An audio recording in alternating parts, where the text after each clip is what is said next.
ഇന്ന് നമ്മൾ ചിന്തിക്കുന്നത് മാതാപിതാക്കളുടെ പ്രാർത്ഥനയുടെ വിലയെക്കുറിച്ചാണ്. വിശുദ്ധ ഗ്രന്ഥത്തിൽ മാതാപിതാക്കളുടെ പ്രാർത്ഥനയുടെ വിലയെക്കുറിച്ച് വിശുദ്ധ ഗ്രന്ഥത്തിലുണ്ട്. മാതാപിതാക്കളുടെ പ്രാർത്ഥന, പ്രിയപ്പെട്ടവരെ, ഒരുപാട് മാതാപിതാക്കൾ പറഞ്ഞിട്ടുണ്ട്, ഞങ്ങൾ കണ്ണുനീരോടുകൂടി പ്രാർത്ഥിച്ചിട്ടാണ് ഞങ്ങളുടെ മക്കളൊക്കെ ഒരു നല്ല നിലയിലെത്തിയത് എന്ന്.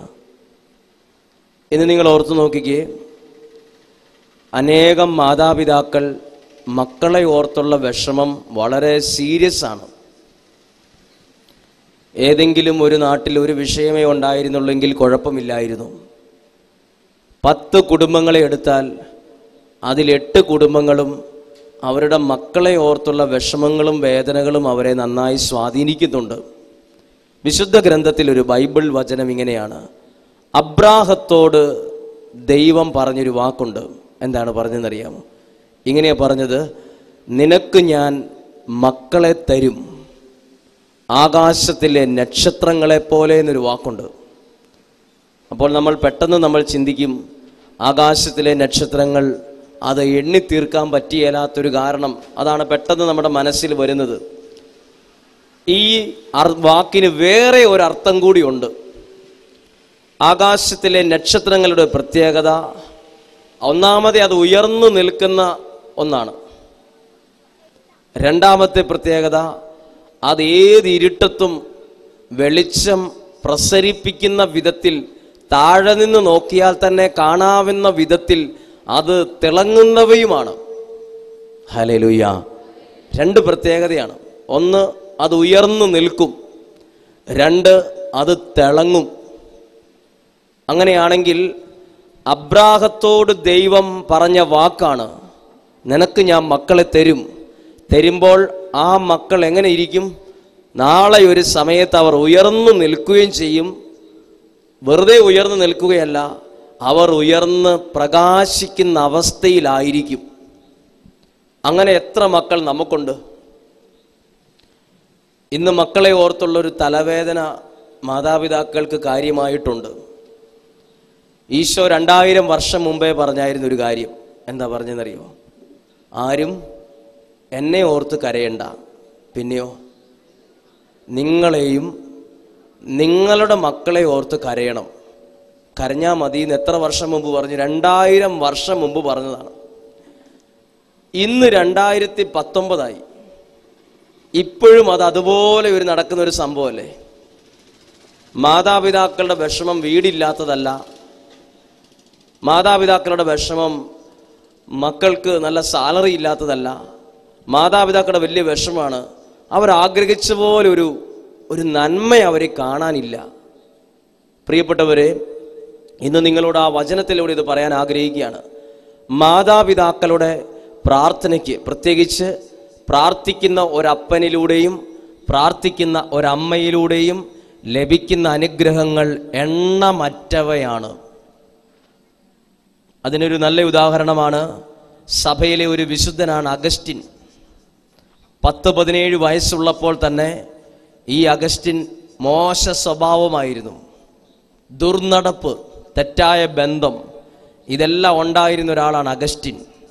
അങ്ങനെ ഈ അമ്മ ഇവനെ ഉപദേശിക്കാൻ നോക്കിയപ്പം, ഉപദേശിച്ചിട്ടൊന്നും ശരിയാകാതെ വന്നപ്പം, അന്നത്തെ കാലത്തെ മെത്രാനായിരുന്ന അംബ്രോസ് പിതാവിൻ്റെ അടുത്ത് ചെന്നിട്ട് ഈ അഗസ്റ്റിൻ എന്ന് പറയുന്ന തോന്നിവാസിയായ മകൻ്റെ അമ്മ മോനിക്ക പോയി കരഞ്ഞു പറഞ്ഞു, എനിക്കൊരു മകനുണ്ട്, അവൻ തോന്നിവാസിയാണ്, കള്ള് കുടിക്കും, ദുർനടപ്പാണ്, അവനെ കൊണ്ട് മടുത്തു.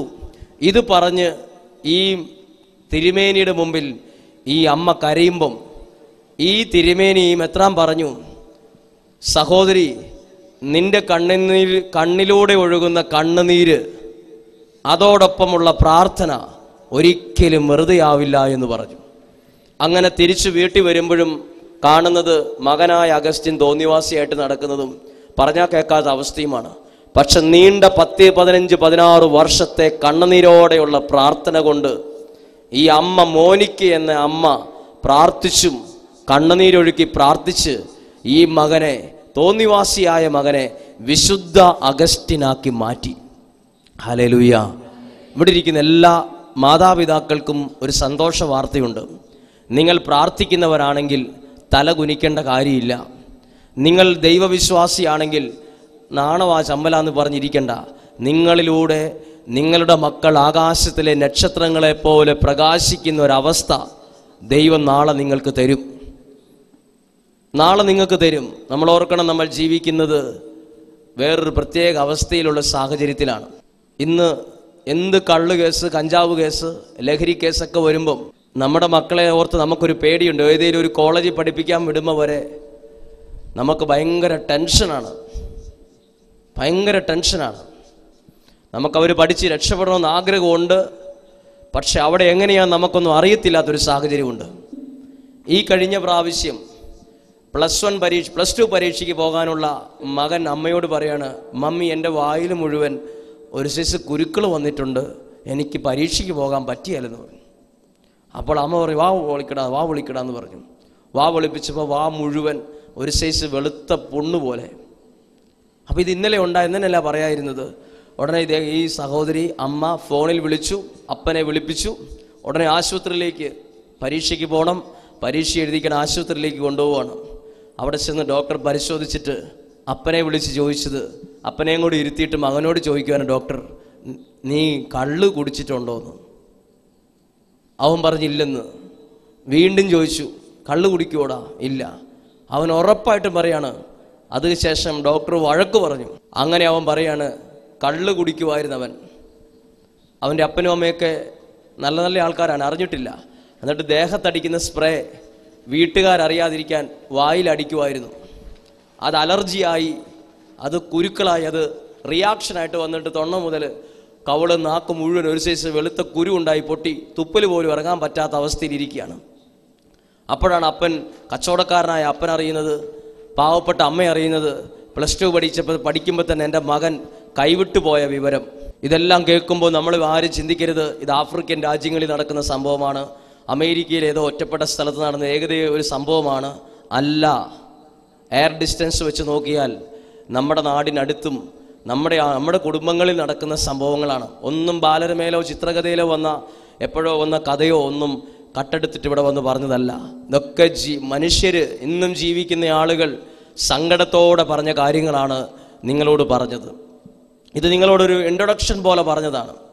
ഇന്ന് എത്ര പേരിത് കേട്ടാലും നിങ്ങളിത് കേൾക്കുമ്പോൾ ഒരിക്കലും മറക്കരുത്. ഇപ്പോൾ നിങ്ങളോട് പറയാൻ ആഗ്രഹിക്കുന്നത് ഒരു അപ്പൻ്റെ പ്രാർത്ഥനയുടെ വില എന്താണെന്ന് പറയണം. ഒരു വീട്ടിലെ ഒരു കുടുംബനാഥൻ്റെ പ്രാർത്ഥനയുടെ വില എല്ലാ അപ്പച്ചന്മാരും അറിഞ്ഞിരിക്കണം. അത് വിശുദ്ധ ഗ്രന്ഥത്തിലുണ്ട്. അത് വിശുദ്ധ മത്തായിയുടെ സുവിശേഷത്തിൽ 17-ാം അധ്യായത്തിൽ 14 മുതലുള്ള വാക്യമാണ്. ഈ വചനം ശ്രദ്ധിച്ചു കേട്ടാൽ ഇങ്ങനെയാണ് എഴുതിയിരിക്കുന്നത്.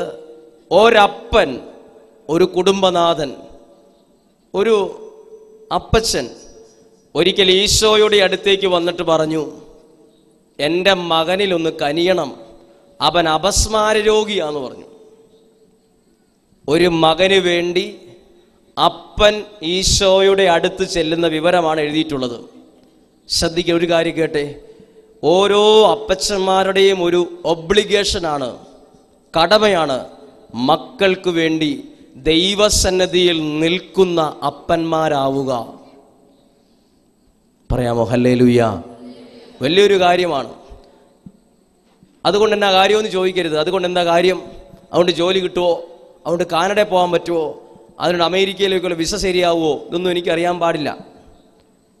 കാനഡയിലേക്കുള്ള വിസ ശരിയാവുന്ന കാര്യമല്ല പറയുന്നത്.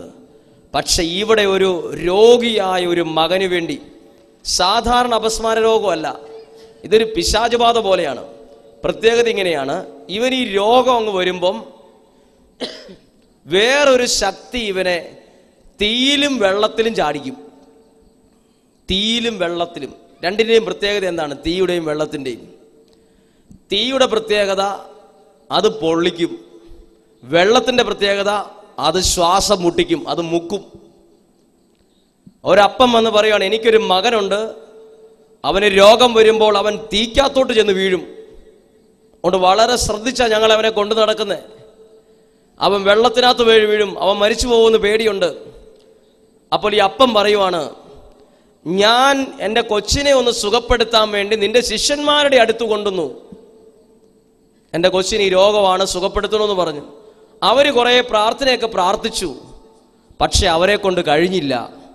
ഈ വിഷമവും പറഞ്ഞ് ഈ അപ്പൻ ഈശോയുടെ അടുത്ത് വന്ന് നിന്നു. അതിനുശേഷം 18-ാം അധ്യായത്തിൽ ഇങ്ങനെ എഴുതിയിരിക്കുന്നത്, 17-ാം അധ്യായത്തിൽ എഴുതിയിരിക്കുന്നത് ഇങ്ങനെയാണ്: ഈശോ പറഞ്ഞു ആ അപ്പച്ചനോട്, അവനെ എൻ്റെ അടുത്ത് കൊണ്ടുവരിക. ഇവിടെ ആരിലൂടെയാ ഒരു മകൻ ഈശോയുടെ അടുത്ത് വന്നത്? ആരിലൂടെയാ? ഒരപ്പനിലൂടെയാ. അപ്പൻ ചെന്ന് ആദ്യം. അപ്പോൾ ഈശോ അപ്പച്ചനോട് പറയുക, നീ നിന്റെ മകനെയും കൂട്ടിക്കൊണ്ട് എൻ്റെ അടുത്ത് വരിക. ഈ രോഗിയായ പിശാച് ബാധയുള്ള മകൻ ദൈവത്തെ അറിഞ്ഞത് ആരിലൂടെയാ? അപ്പനിലൂടെയാ. ഇത് വലിയൊരു കാര്യമാണ്. 4 കാശുണ്ടാക്കി വലിയൊരു വില പണിയുന്നേക്കാൾ വലിയ കാര്യമാണ്. ഏത്? ഒരപ്പനിലൂടെ അടുത്ത തലമുറ ദൈവത്തെ അറിയുന്ന ഒരവസ്ഥയിലേക്ക് എത്തിക്കുന്നത്. ഈ മകൻ എപ്പോഴേലും മറക്കൂ ഇത്? ഈ മകൻ എത്ര പ്രായമായാലും പറയലേ, അടുത്ത തലമുറയോടും പറയലേ, എനിക്ക് രോഗമായിരുന്നപ്പം, എനിക്ക് അസ്വസ്ഥത ഉണ്ടായിരുന്നപ്പം എൻ്റെ അപ്പനാ ആ സമയത്ത് എന്നെയും കൂട്ടിക്കൊണ്ട് ഈശോയുടെ അടുത്തേക്ക് കൊണ്ടുപോയെന്ന് പറയും. ഈ മകൻ ഇതൊരിക്കലും മറക്കത്തില്ലത്. എൻ്റെ അപ്പച്ചൻ എന്നെ കൂട്ടിക്കൊണ്ട് ദൈവസന്നിധിയിലേക്ക് കൊണ്ടുപോയത്, ദൈവസന്നിധിയിൽ എന്നെ നിർത്തിയത്. എത്ര അപ്പച്ചന്മാർക്ക് പറയാൻ പറ്റും?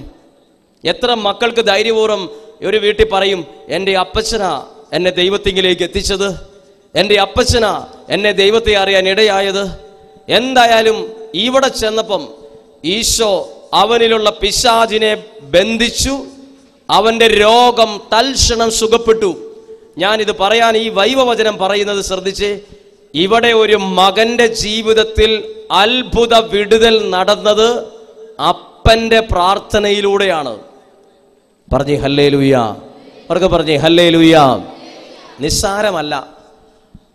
ഒരു നിശ്ചിത തലമുറകൾക്ക് മുമ്പ് അനേകം ആളുകൾ പറയുമായിരുന്നു, ഞങ്ങളുടെ വീടിൻ്റെ അനുഗ്രഹം ഞങ്ങളുടെ വീട്ടിൽ പ്രാർത്ഥിക്കുന്ന ഒരപ്പച്ചനുള്ളതാണെന്ന് പറയുമായിരുന്നു.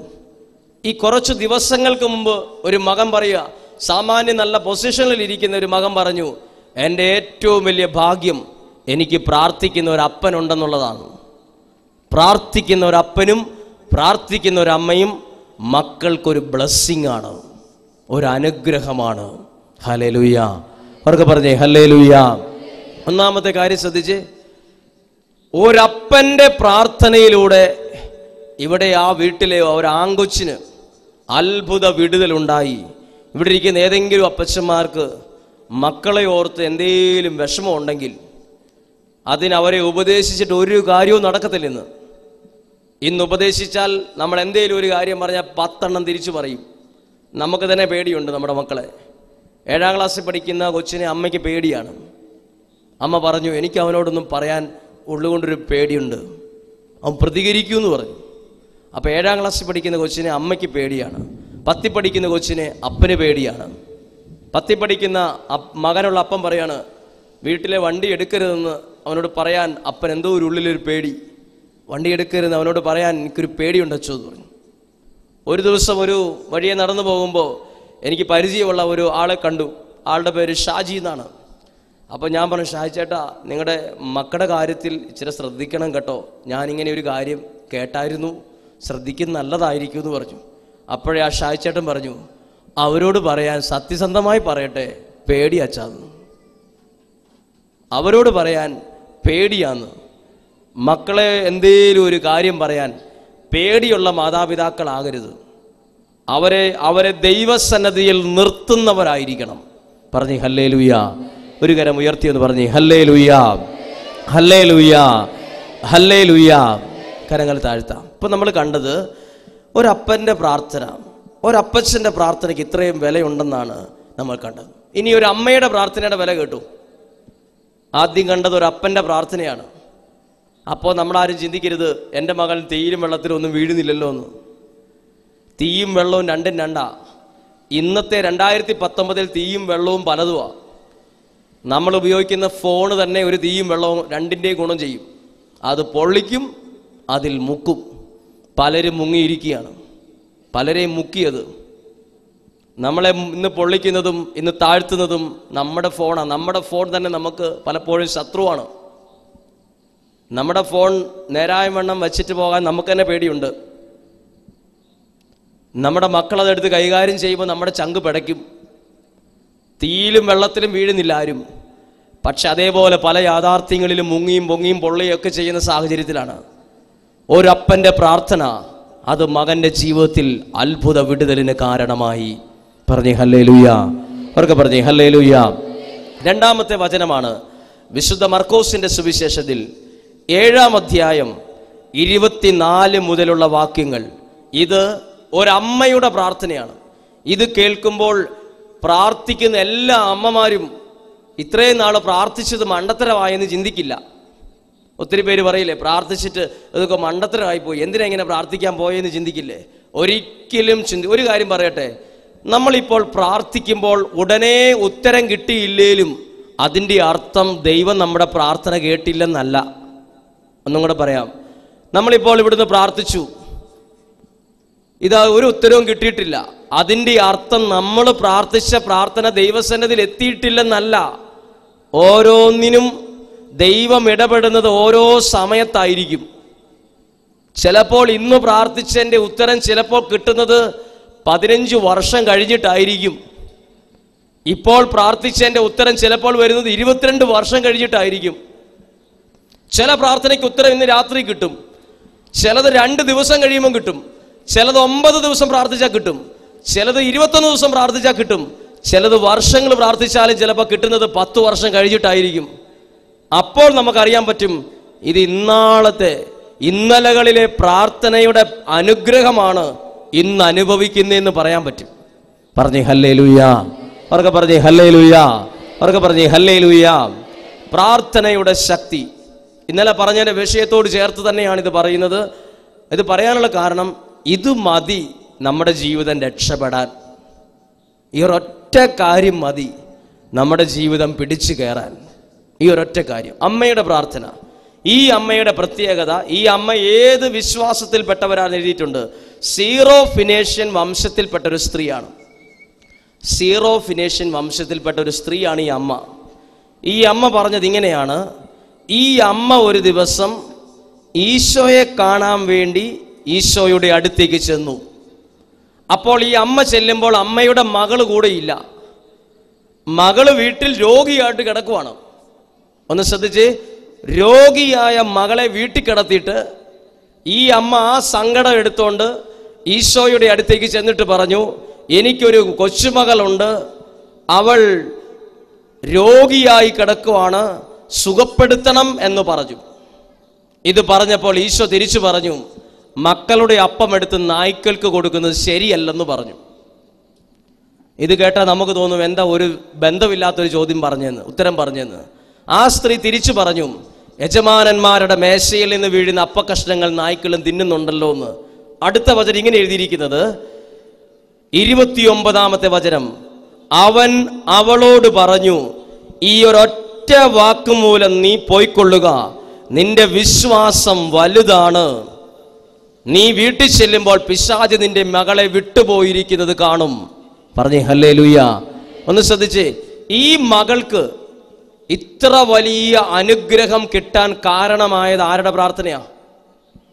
അമ്മയുടെ പ്രാർത്ഥന. ഇങ്ങനെ ചിന്തിച്ചു നോക്കി, ഈ അമ്മ ആ വീട്ടിൽ തന്നെ പുതപ്പം മൂടിയിരുന്നായിരുന്നെങ്കിൽ വല്ല അനുഗ്രഹം മക്കൾക്ക് വരുമായിരുന്നോ? ഈ അമ്മ അതും ഇതുമൊക്കെ പറഞ്ഞ് ഉള്ളതിനെ ഓർത്ത് പഴിച്ചും പ്രാഗിയും കുറ്റവും പറഞ്ഞ് അപ്പുറത്തെ വീട്ടിലെ ആൾക്കാരോട് വിഷമം പറഞ്ഞ് ആ ഒരു ചുറ്റുവട്ടത്തിൽ വട്ടം കറങ്ങിയായിരുന്നെങ്കിൽ ഈ അനുഗ്രഹം ഈ മകൾക്ക് കിട്ടുമായിരുന്നില്ല. ഈ അമ്മ ചെയ്തൊരു നല്ല കാര്യമാണ്. മകൾക്കൊരു വിഷമമുണ്ട്, അവളൊരു വലിയ ബന്ധനത്തിലാണെന്നുള്ള വിവരം ഈശോയുടെ അടുത്തേക്ക് ചെന്ന് അവൾ ഈശോയോട് പറഞ്ഞു. ഇങ്ങനെയുള്ള അമ്മമാരാണ് കുടുംബത്തിൻ്റെ അനുഗ്രഹമുള്ള അമ്മമാര്. അമ്മമാരുടെ പ്രത്യേകത നോക്കിക്കേ, അമ്മയാണ് ഈശോയുടെ അടുത്ത് ചെന്നത്. ഞാൻ നിങ്ങളോട് പറയട്ടെ, നമ്മുടെ വീട്ടിൽ നമുക്ക് വേണ്ടി പ്രാർത്ഥിക്കുന്ന ഒരമ്മയുണ്ടെന്നുള്ളത് ഏറ്റവും വലിയ ഭാഗ്യങ്ങളുടെ ഭാഗ്യമാണ്. ഏറ്റവും വലിയ ഭാഗ്യം.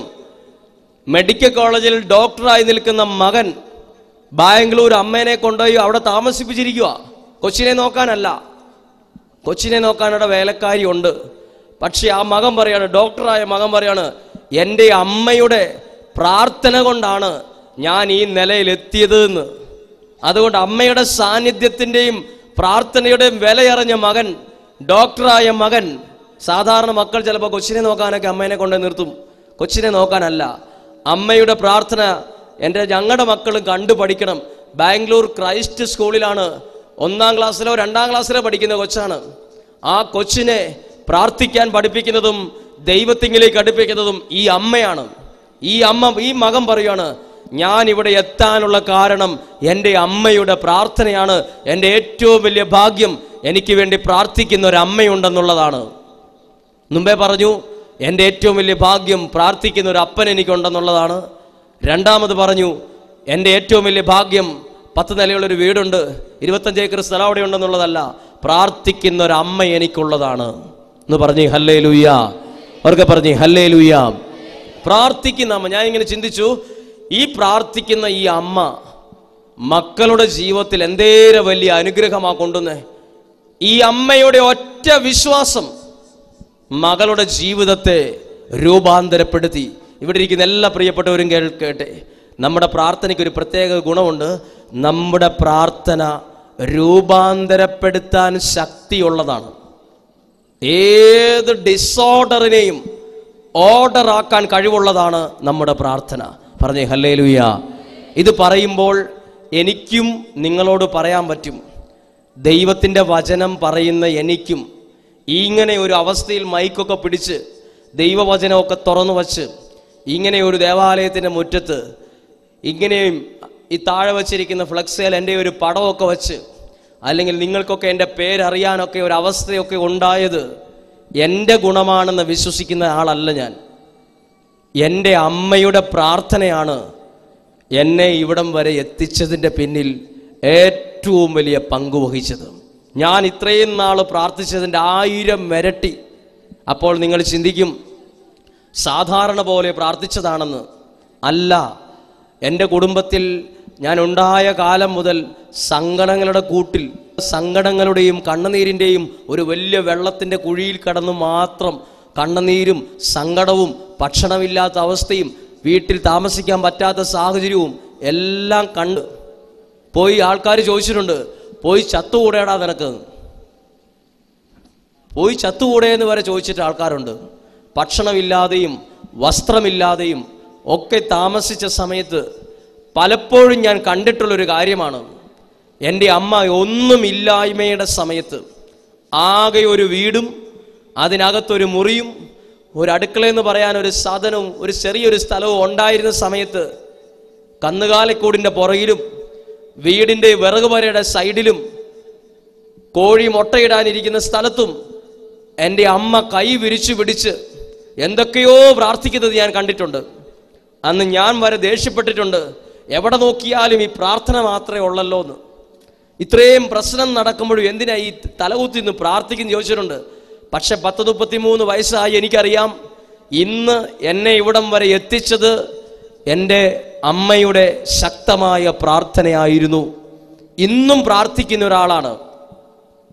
അതുകൊണ്ട് എനിക്ക് ഉറപ്പായി പറയാൻ പറ്റും, ഒരു അമ്മയുടെ പ്രാർത്ഥനയ്ക്ക് നമ്മൾ ഇടുന്ന വിലയേക്കാൾ വലിയ വിലയുണ്ട് അതിന്. ഈ ലോകത്തിലെ ഏറ്റവും വലിയ ശക്തിയുള്ള ഒരു ആയുധമാണ് അമ്മയുടെ പ്രാർത്ഥന.